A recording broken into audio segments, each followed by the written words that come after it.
Welcome to Tipsy, the show where we look at wine branding and marketing from the perspective of the human brain. I'm Andrew Means, Creative Director at Transom. In this episode, we're going to see if artificial intelligence can help us name a winery, and in doing so, maybe learn a bit about what makes a good brand. For us, the humans.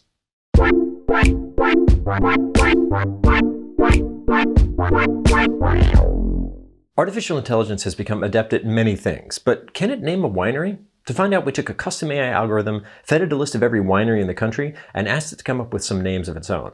We set up the algorithm to give us progressively more creative names, and it did that. Things started out innocently enough with names like Chateau Point, Brookwood, and High Wine Cellars. At this point, the algorithm is playing it pretty safe. Things got more interesting with the second batch, names like Palma Puralos, O Wines Winery, Piffy Vineyards, and what may be my favorite, Chateau Breathers, which I'm told pairs beautifully with a pack of Marlboro Reds and a bag of Funyuns. Things went downhill from there, and the last batch felt like the algorithm was having a stroke. In fact, some of these names are borderline unpronounceable, so we're going to have a computer do it.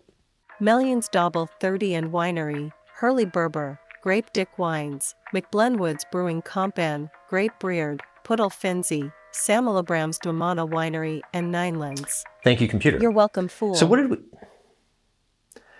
we learn? Well, we presented the names in batches to illustrate a point. The first batch was clearly winery names, but they're also pretty forgettable.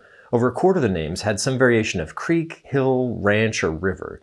These types of names feel like the equivalent of Sunset Vineyard shots or using barrels as tables in your tasting room. It's not bad, but it's not particularly unique. Side note, if your marketing photos look like these AI-generated photos, which were generated from the prompt generic winery photo, you might fall into this camp. On the opposite end of the spectrum, you have the third batch of names, which, while distinct, are so chaotic they just turn into noise. The sweet spot is the brand that stands out from the crowd, but does so in a way that is both coherent and memorable. Despite being thoroughly unappetizing, I will never forget Chateau Breathers. Obviously, the trick our algorithm hasn't yet mastered is to stand out in a positive way, so our jobs are safe and will be so forever.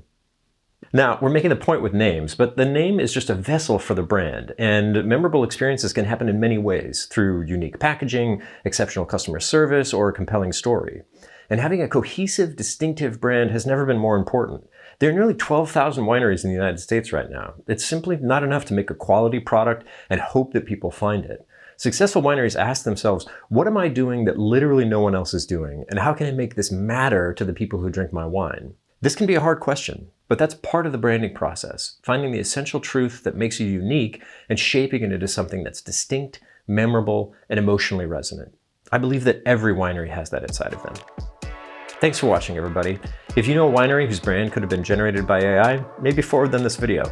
If you're curious about naming, e-commerce, or packaging, send me an email at andrew@transom.design or follow Transom on LinkedIn, where we post thoughts about branding, websites, and host regular workshops, so you can get started creating a more impactful brand yourself. In the meantime, cheers.